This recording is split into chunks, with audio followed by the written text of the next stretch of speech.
Welcome back to another segment of Behind the Scenes of the Waltons. Today I'm going to be talking about episode 4 from season 3, The Runaway, when Jim Bob runs away from home.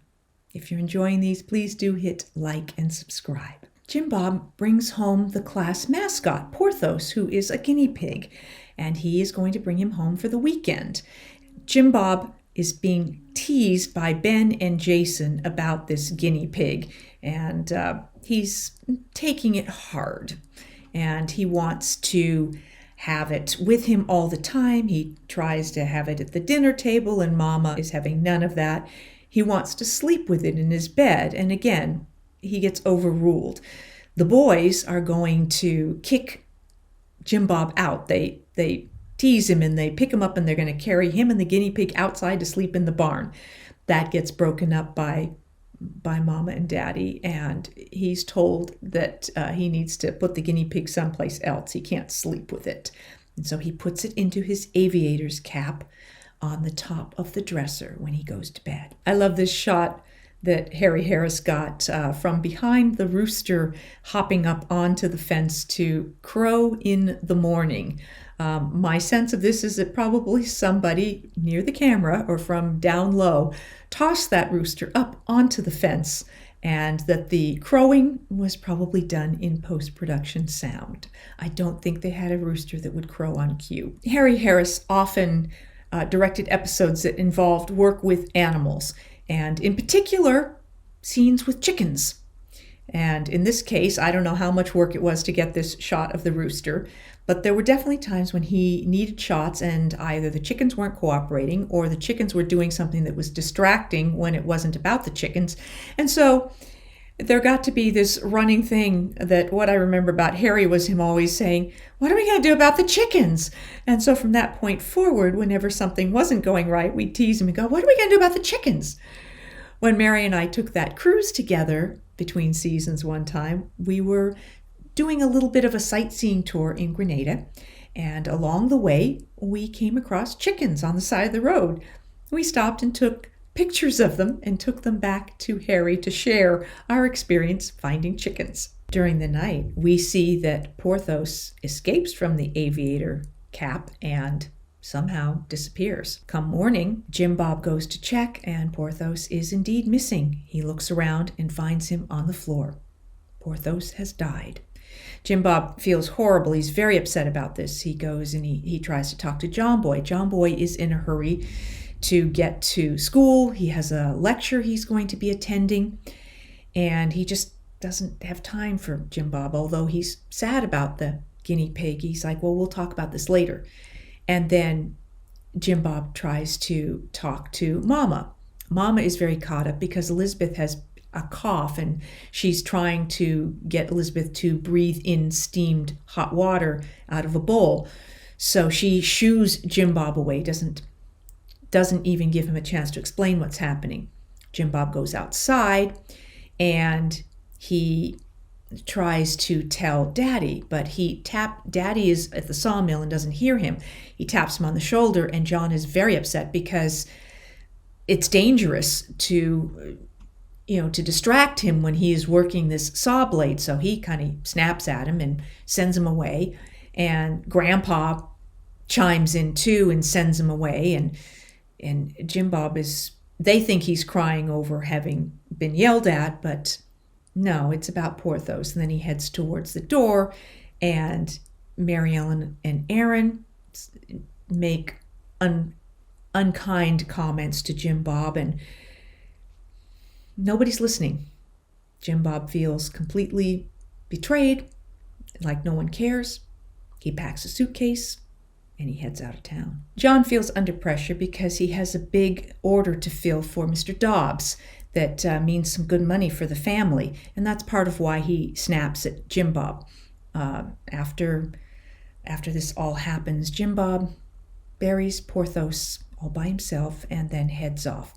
As he heads past Ike Godsey's store, we see Mr. Dobbs putting gas in his truck and then heading off. Shortly after that, he passes Jim Bob along a country road. Jim Bob asks for a ride, and he picks him up. As they drive along, Jim Bob spins a tale about how he is going to visit a sick uncle. Mr. Dobbs kind of buys the story, doesn't have a reason not to, and so he agrees to take him to the nearest town. Mr. Dobbs was played by actor Geoffrey Lewis. Geoffrey did work as a character actor, wonderful work for years and years, and was actually a lifelong friend of mine. And I always loved seeing him in shows. He was always just one of those memorable faces that just popped up all over the place. Back home, Jim Bob has left a note saying he is running away because nobody cares. Of course, Olivia and John and the entire family is immediately concerned, and the kids, everyone goes out looking for him. They can't find him. John is going to go down to Ike's to call Sheriff Bridges to look out for Jim Bob, and when he sees Ike mentions that Mr. Dobbs was there and that Jim Bob, he very well may have picked him up. So John gets a hold of John Boy and asks him to go over, because Mr. Dobbs' business is in the same town where John Boy is going for this lecture. So he asks John Boy to go and find Mr. Dobbs and see if he happened to see Jim Bob. John Boy finds Mr. Dobbs, and indeed Mr. Dobbs tells him that he did give Jim Bob a lift and just a few moments ago dropped him off in town. So John Boy is now going to search town to find Jim Bob. A beautiful scene between Michael and Ralph where she just expresses her concerns and really feeling guilty over not making time for Jim Bob, feeling if she had made time that this wouldn't have happened. And of course, it really was no one's fault. She was busy trying to take care of Elizabeth. So that whole thing about being a parent and always questioning, second guessing, I don't know if there's any parent that doesn't feel that way, or if it ever goes away where you worry about, did you do too much? Did you not do enough? Were you there? Were you not there? It is what it is.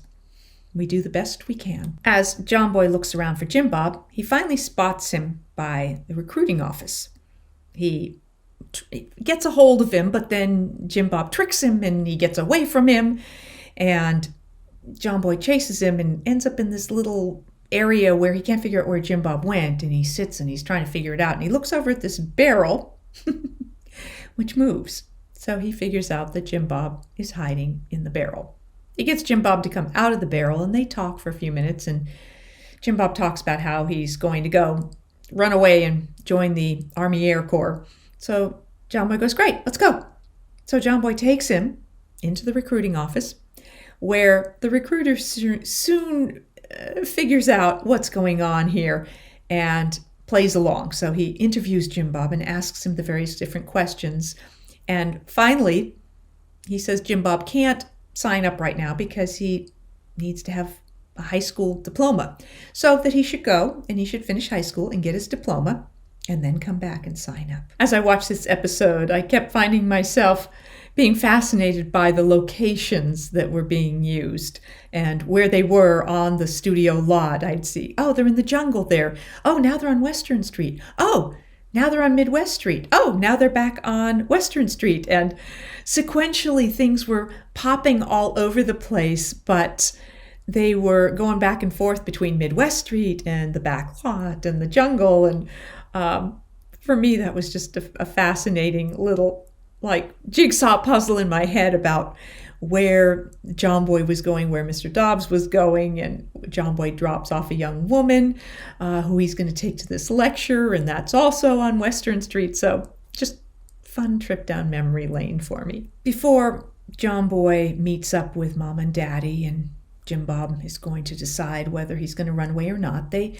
go to a little restaurant, and Jim Bob orders ice cream and John Boy orders some tea, and they talk. And Jim Bob explains about how no one cared, that no one was paying attention to him when he was very hurt and upset about Porthos dying. And John Boy basically says, you're right.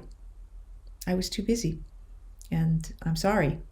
And we keep seeing a gentleman also in the restaurant who's kind of listening to this conversation. He's kind of eavesdropping. And after John Boy talks with Jim Bob for a little bit, the man kind of interrupts the conversation, and he talks about family, about not having family, because John Boy has said that Jim Bob thinks no one would miss him if he was gone, and John Boy explains that he would, and so would Mom and Daddy and all the rest of their siblings, and even though they could write to him, it wouldn't be the same as him being there. And this man says that he's done a lot of traveling, but he's seen wonderful places, but it was always alone, that he didn't have anyone to share it with, and he didn't have family there, and that it got lonely. And so he missed having a family. He then says to John Boy that he thinks John Boy has a way with words, and that perhaps he should have a future as a writer. And Jim Bob says he is a writer. And then the man introduces himself, and he is the writer that John Boy was supposed to go to hear lecture. John Boy didn't make the lecture because he got caught up trying to find Jim Bob. But for John Boy, having this opportunity to personally interact with this author that he admires, he says was worth everything. That if he'd just been there in the lecture hall, he wouldn't have had this personal interaction, and how much more valuable that was to him. And then the author also picks up their tab. So John Boy's like, he bought me a cup of tea. And Jim Bob's like, well, my ice cream cost more. So he feels like he won that one, which indeed he did. I love this shot where we see through the archway of the school to where the Walton truck is with all of the members of the family waiting to meet up with Jim Bob. And then John Boy arrives with Jim Bob, and everybody is thrilled to have him back, and that he has decided that he's going to go home with the family and not run away. So everybody hops in the truck, and off they go back to Walton's Mountain. That's what I have for you for this segment of Behind the Scenes of the Walton, the episode The Runaway from Season 3. I'll be back with more Behind the Scenes of the Waltons and more Ask Judy. Thanks for watching.